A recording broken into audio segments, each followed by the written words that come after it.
అశ్వత్థామను చాలా కోపంతో శ్రీకృష్ణుడు చూసి ఉప పాండవులను చంపింది కాక బ్రహ్మాస్త్రాన్ని ప్రయోగించి ఆ బ్రహ్మాస్త్రము ఉత్తర కడుపులో ఉన్నటువంటి పరీక్షితుడి మీదికి వదిలావు, పరీక్షితుని నేను రక్షిస్తా అని చెప్పి ఆ బ్రహ్మాస్త్రాన్ని దిశ మళ్లించమంటే పరీక్షిత్తు చంపడానికి, అంటే కడుపులో పిండాన్ని కూడా చంపాలనే మనస్తత్వం ఉండేవాడు. వాడు ఎవడైనా మంచివాడు కాదు, వాడు చిరంజీవి అయితేంది ఏదైతే, అంటే చిరంజీవి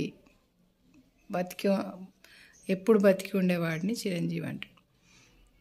అంటే అప్పుడు అశ్వత్థామను చాలా నీచంగా శాపం పెడతారు శ్రీకృష్ణుల వారు.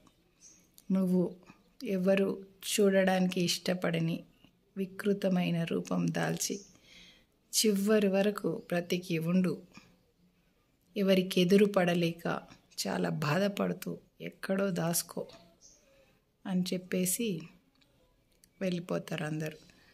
ఇంకా ఆ డైమండ్ కూడా గుంజుకుంటారు, ఇక్కడ ఉన్నటువంటి వజ్రాన్ని తీసేస్తారు.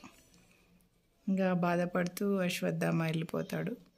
అప్పుడు ఈ భూమి మీద ఉన్నటువంటి చిరంజీవులలో ఆయన కూడా ఒకడే, కానీ ఆయనకు ప్రేమ ఎఫెక్షన్ ఉంటాయి అనడం చాలా తప్పు. అశ్వత్థామ ప్రేమ ఎఫెక్షన్ తెలిసిన వ్యక్తి అయితే తన గురువు నేర్పినటువంటి విద్య నేర్పినటువంటి పాండవులు, మరి యుద్ధమంతా ముగిసింది, దుర్యోధనుడు కూడా చంపేశారు, సేనాధిపతిగా నియమించిండు దుర్యోధనుడు నన్ను అని ఒక కుతూహలంతో పోయి పాండవులను చంపుదామని పోయి ఉప పాండవులను చంపుతాడు. అయితే ఆ సేనాధిపతి అనే పదవి కట్టబెట్టిన దుర్యోధనుడు చనిపోయాడు, కానీ ఆ పదవిలోనే ఉన్నాడు. ఇంకా అశ్వత్థామ ఇంకా సేనాధిపతి పదవి నుంచి విముక్తి కాలేదు. కౌరవుల యొక్క ఆత్మ ఘోష కృత్రిమ, అంటే ఆడవాళ్ళని ఇబ్బంది పెట్టేటువంటి ధోరణి ఇంకా ముగింపు కాలేదు. ఎందుకంటే అశ్వత్థామ బ్రతికే ఉన్నాడు కదా, నీచమైన శరీరంలో ఉన్నా కూడా సేనాధిపతిగా ఉన్నాడు.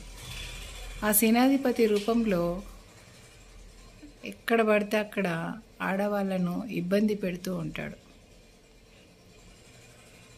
అంటే అక్కడ అంటే చూడకూడని పనులు చేస్తాడు. మంచివాడు కాదు అశ్వత్థామ. అందువల్ల కౌరవులు పెట్టిన శాపం ఇంకా అట్లనే ఉండిపోయింది, సేనాధిపతి అట్లనే ఉండిపోయింది. సేనాధిపతి పదవిలో అశ్వత్థామ అలాగే ఉన్నాడంటే ఇంకా యుద్ధం ముగించబడలేదు. మరి అశ్వత్థామని చంపేవాడు ఎవరైనా రావాలి, అప్పుడే ఆ సేనాధిపతి అంతం కావాలి. అప్పుడే కురుక్షేత్రంలో అన్ని మంచి జరుగుతున్నా కూడా వాడిని ఒక్కడిని శేషంగా వాడిని పెట్టారు కాబట్టి వాడు దుర్మార్గ పనులు అదృశ్య రూపంలో ఉండి చేస్తూ ఉన్నాడు.